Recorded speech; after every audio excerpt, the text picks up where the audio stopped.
मैंने कुछ सनातन धर्म के ऊपर बोला था, तो किसी ने पूछा कि ये सनातन धर्म जो आप बोल रहे हो, ये कैसे कर पाओगे, पूरे विश्व के अंदर कैसे फैलेगा, ये कैसे हो सकता है। बहुत अच्छा सवाल किया उन्होंने। इस पृथ्वी के ऊपर 1/3 हिस्से के अंदर ईसाई लोग रहते हैं, फिर आबादी है मुस्लिमों की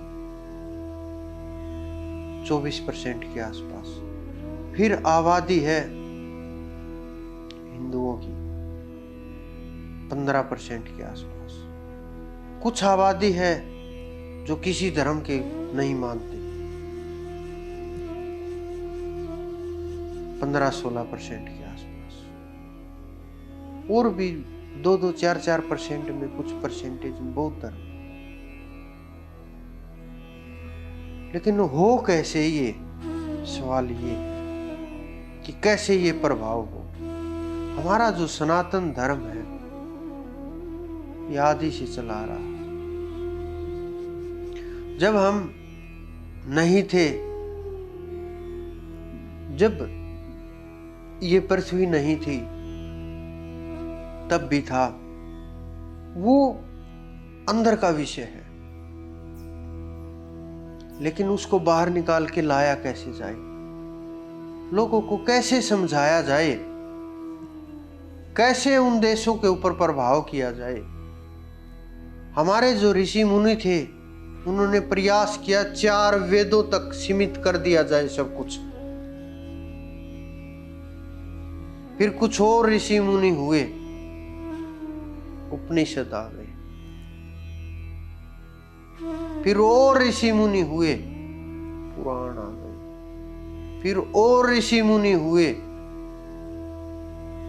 भागवत और गीताएं आ गई। फिर और हुए, रामचरित्र मानस वगैरह की पुस्तकें आ गई। जितने ऋषि मुनि होते गए, ग्रंथों का भार बढ़ता गया, भार बढ़ता गया, वेदों को नीचे दबा दिया गया। किसी भी धर्म ग्रंथ को आप खोज करके देखिए, सब धर्म ग्रंथों की एक ही पुस्तक है, उसी को मानते हैं। चाहे सिख धर्म को देख लीजिए, ईसाई धर्म को देख लीजिए, मुस्लिम धर्म को देख लीजिए, किसी भी धर्म को नजर मार करके देखिए, उन्होंने पूरा प्लान करके काम किया है, जो हमारे ऋषि मुनि नहीं कर पाए, संभाल नहीं पाए। जो हमारे पूर्वज फंसते चले गए एक एक चीज के अंदर, चुनौतियों का सामना करते हुए, लड़ते हुए। उन्होंने खोज बहुत अच्छी की। हमारे वेदों के अंदर कोई कमी नहीं है, ना हो सकती, लेकिन जो मैं चाहता हूं वो नहीं हो पा रहा, ऐसे होगा भी नहीं। चाहे हिंदू तो पूरा जोर लगा ले, चाहे सब हिंदू एक हो जाएं, लेकिन ये ऐसे नहीं होगा काम। फिर कैसे होगा कि पूरी जितनी भी पुस्तकें हैं, हमारे वेद हैं, ग्रंथ हैं, भागवत है, इन सब में से तैयार किया जाए ज्ञान के आधार के ऊपर, और निश्चित कर दिया जाए कि हमारे धर्म की ये पुस्तक है, ये मान्य है, ये सर्वश्रेष्ठ है। और जब ये मान्य हो जाएगी, ये पूर्ण पुस्तक है, इसी को सर्वश्रेष्ठ माना जाए, इसी को हिंदू धर्म का ग्रंथ समझा जाए, जब ये मोहर लग जाएगी, एक काम हो गया। फिर दूसरा शुरू होगा लोगों का। जब एक पुस्तक होगी, एक ही तरह की पूजा पद्धति शुरू हो जाएगी। ये जो अलग अलग प्रकार की, सैकड़ों नहीं कहूंगा मैं, हजारों लाखों प्रकार की पूजाएं हो रही हैं। अपनी अपनी डफली, अपना अपना राग, जिसको 10-20 आदमी मिले वो वही पूजाएं करने लगा, और वही उसी प्रकार से वो राग शुरू हो गया। 10 अपने, 100 उसके, 1000 उसके, लाख उसके, नुकसान किसको हुआ? ये जिन्होंने अपनी अलग रिवाज चलाई, सत साहिब कहने लगे, नुकसान किसको हुआ? हमारे सनातन को। राधा स्वामी बोलने लगे, किसको नुकसान हुआ? हमारे सनातन को। धन धन सतगुरु कहने लगे, किसको नुकसान हुआ? हमारे सनातन को। ओम शांति कहने लगे, किसको नुकसान हुआ? हमारे सनातन को। जितने भी ये लोग बैठे हुए हैं गुरु बन के, जिन्होंने अपना वर्चस्व स्थापित कर रखा है, इनको तोड़ा जाए और इनको भी उठा करके वहीं रख दिया जाए कि ये पुस्तक है। हिंदू धर्म में अगर इससे बाहर कुछ भी बोला तो ठीक नहीं रहेगा। जो मन माफिक बोलते हैं, मन माफिक कथाएं बोलते हैं, मन माफिक चल रहा है, मर्जी के अनुसार सब कुछ खेल चला रहे हैं, ये ऐसे नहीं चलेगा। इनको समझा दिया जाए, राजी राजी नहीं तो गैर राजी, या तो प्यार से नहीं तो तकरार से, तकरार से नहीं हो तो फटकार से, कैसे भी करके इन चीजों को कंट्रोल किया जाए। कि आप ये देखो, हमारे ही धर्म ग्रंथों को ये उठाते हैं, हमारे ही धर्म ग्रंथों को ये बोलते हैं, हमारे ही धर्म ग्रंथों के ये उदाहरण देते हैं, हमारा ही सब कुछ होता है, और फिर इनका पंथ अलग हो जाता है। और जब हिंदुत्व की बात आती है, ये बोलते हैं हमारा तो अलग पंथ है, हम तो इससे अलग हैं, हम तो शांति चाहते हैं। क्यों भाई, क्यों चाहते हो शांति? अगर आप शांति चाहते हो तो जाओ कहीं पहाड़ों के ऊपर, समाज में तो क्रांति होगी, शांति तो नहीं। तो इनको सबको जो अपना वर्चस्व जमाए हुए हैं, इनको देखना होगा। इनको सबको उठा करके या तो इस पुस्तक को मानोगे, या हमारे हिंदुत्व के एक भी शब्द का आप प्रयोग नहीं करोगे, ना किसी धर्म ग्रंथ का, ना किसी बात का, ना कोई उदाहरण, ना कोई जिक्र। अगर आपने अपना कुछ अलग करना है तो आप अपना अलग स्थापित कीजिए, अलग पुस्तक बनाइए, अलग धर्म शुरू से ही कर दीजिए, अलग नियम बनाइए। हमारे बारे में एक भी शब्द अगर बोल दिया, हमारी पुस्तकों से एक भी शब्द अगर उठाया, अच्छा नहीं होगा।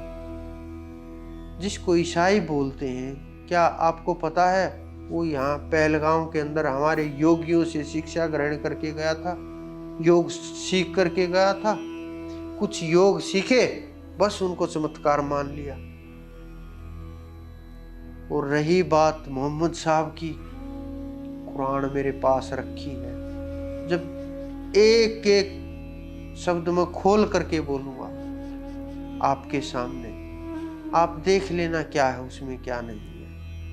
कुछ लोगों ने तो देख भी लिया होगा कि क्या उसमें छुपाया गया है। जब सबके सामने सच रखा जाएगा, अपना पक्ष रखा जाएगा, तुलना की जाएगी, लाखों लोग भाग लेंगे हमारे धर्म की ओर। अभी वो सेफ महसूस नहीं करते हमारे धर्म में, क्योंकि हमारा धर्म बटा हुआ जातियों के आधार पर।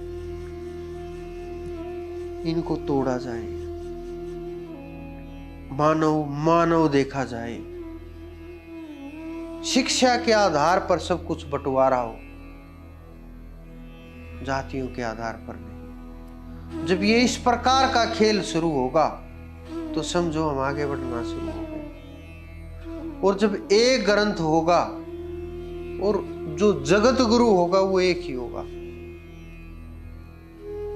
जो उस ग्रंथ को संभालेगा, धर्म को संभालेगा, और उसके नीचे 4 नियुक्त कर दिए जाएंगे, चारों के नीचे 16 नियुक्त होंगे। इस प्रकार से टीम जोड़ी जाएगी और एक एक लोग को अपने साथ जोड़ लिया जाएगा। और अपना एक भी व्यक्ति अगर कहीं से भी ला, पूरी चैन में तालमेल हो जाएगा, खलबली हो जाएगी। इस प्रकार से हिंदू धर्म के ऊपर जब हम काम करेंगे, इस प्रकार से जब हम मेहनत करेंगे, आप सोचते हो कि मैं वैसे ही बोल रहा हूँ, कोई भी शब्द वैसे ही नहीं बोलता। सोच लेना, लिख लेना जो मैंने बोला है, अब तो रिकॉर्ड हो रहा है, सुनते रहना, ये इतिहास में होने वाला है। आप भी नहीं बदल सकते इसको संसार में इस शब्द को कोई नहीं बदल सकता। ये होगा और जरूर होगा। ये मत सोचना कि बस कोरी कल्पनाएं की जा रही है। ये जो आगे आने वाला समय है ये निश्चित किया जा रहा है, क्योंकि हमारे जाना पीछे वीडियो पड़ी होंगी, उठा करके देखना रिकॉर्डिंग। हमने जो बोला था युद्ध से लेकर के धर्म तक, मंदिर से लेकर के मस्जिदों तक, उठाना इतिहास और देखना हमने जो जो बोला था क्या हुआ। क्योंकि मेरा जो गुरु है वो संदेश देता है ऊपर से, ये समय आ गया अब ये करना है। बहुत लोग हैं जो बोलते हैं कि मैं हूं इस धरती का जगत गुरु, मैं इस धरती को संभालने वाला हूं, मेरे बिना कोई कुछ चल ही नहीं सकता, मैं श्रेष्ठ योगी हूं। भूल जाना आप लोग, जब तुलना होगी, खोज होगी, समय आएगा, क्योंकि समय तो आता ही है। जब समय आएगा पता चल जाएगा कौन कितने पानी में है, परमात्मा को किसने क्या सौंप रखा है, उसके पास क्या क्या खान भरी पड़ी है, किसका परमात्मा के ऊपर, किसके ऊपर कृपा है। कुछ लोग इस धर्म के ऊपर खेल कर रहे हैं, उनको रोकना होगा। ऐसे हाउड़दंग मचाने से हमारा ये नहीं कि हमारा धर्म बढ़ जाएगा या पूरी पृथ्वी के ऊपर हमारा धर्म आगे बढ़ जाएगा, बिल्कुल भी असंभव है। आप 10-20 हजार लोगों को मिला लेंगे, क्या होगा उससे? असंभव है। हमें नियम के साथ काम करना होगा। जब हम नियम के साथ काम करेंगे, आप देखो सिख धर्म है कहां से निकला। गुरु नानक देव जी कौन थे? हमारे बहुत नजदीक है, बहुत नजदीक। मतलब आप सोच भी नहीं सकते हमारे इतने नजदीक के व्यक्ति, ऐसे महापुरुष। जब वो उनका सिस्टम संभलेगा, लोग समझ पाएंगे कि ये वही है, हिंदुत्व से ही निकला हुआ एक अंश है। कहाँ जाएंगे वो अपने में समा जाएंगे। जब उनको ये एहसास होगा कि मैं तो वही हूं, जब लोगों को ये पता चलेगा कि ये कहाँ से ईसाई शुरू हुए, कहाँ से योग सीखा, जब हम ले करके जाएंगे इन चीजों को उठा करके और इनके ऊपर हम काम करेंगे, तो जब समझ में जिसके भी आएगी टूटता चला जाएगा। और रही मोहम्मद साहब की बात, उनकी चढ़ाई का सबको पता है, 7 आसमान की 7 ब्रह्मांड की, इससे ज्यादा कुछ नहीं। उससे ऊपर तो बहुत जगह है मेरे भाई। तो जब उनको पता चलेगा, जिस प्रकार से यहाँ हमारे यहाँ मंदिरों में से कैसे शिवलिंग निकल रहे हैं, कैसे किस प्रकार से उनके दबे हुए राज बाहर आ रहे हैं। जिस दिन मक्का को खोला गया, आपके सामने सब कुछ होगा। कोई रोक नहीं सकता इन चीजों को, क्योंकि कुछ नियम थे, कुछ चीजें अटकी हुई थी, वो खुल चुकी हैं, उनका प्रभाव हो चुका है। तो जब उनका प्रभाव हो चुका है, कुछ लोग बोलते हैं कि वहां मैं खोल दूंगा, शिव बंधे हुए हैं, मैं खोल सकता हूं, मैं योगी हूं। नानक जी ने भी बड़ा प्रयास किया था, नहीं हो पाया ना। जिसके ऊपर उसकी मेहर होती है। कल को ये मत बोलना कि मैंने कर दिया ये काम, मैं कर सकता था, मैंने किया है, वहां जा करके जल चढ़ा दूंगा, शिव आजाद हो जाएंगे। भूल जाना इस बात को। वो तो खेल ही अलग है, वो जल से नहीं होगा, वो तरीका ही अलग है, और वो हो चुका है। और जब वो हो चुका है फिर वहां क्या बचेगा? कुछ भी नहीं बचेगा। इस प्रकार से हम ये मत समझना कि मैं ये बस बोल रहा हूं, मैं ये कर रहा हूं ये काम, और इनके ऊपर मेरा काम चल रहा है, और जो ये मैं बोल रहा हूं ये बहुत पहले काम कर चुका हूं। ये तो जब ये काम हो चुके हैं तो उनका रिजल्ट भी तो शुरू होगा। आप देखना इन रिजल्ट को। इस प्रकार से हम अपने सनातन धर्म को जीवन शैली बना करके एक एक जीव के अंदर में उतार देंगे जीने की कला को। हमारा एक एक भाई लाखों के बराबर होगा और हजारों लाखों को जोड़ देगा। कौन बचेगा फिर हमारे धर्म से? कौन भागेगा फिर हमारे धर्म से? कैसे? जैन ग्रंथों को उठा करके देखो, क्या थे वो ऋषभदेव जी, उठा करके देखिए, वो हमारे ही तो थे, हमसे ही तो उन्होंने सीखा है, हमारे साथ ही तो वो चले थे, लेकिन थोड़ा अलग हुए, धर्म बन गया। इन सबको अपने भाइयों को इकट्ठा करके जब हम काम करेंगे, कौन रोकेगा?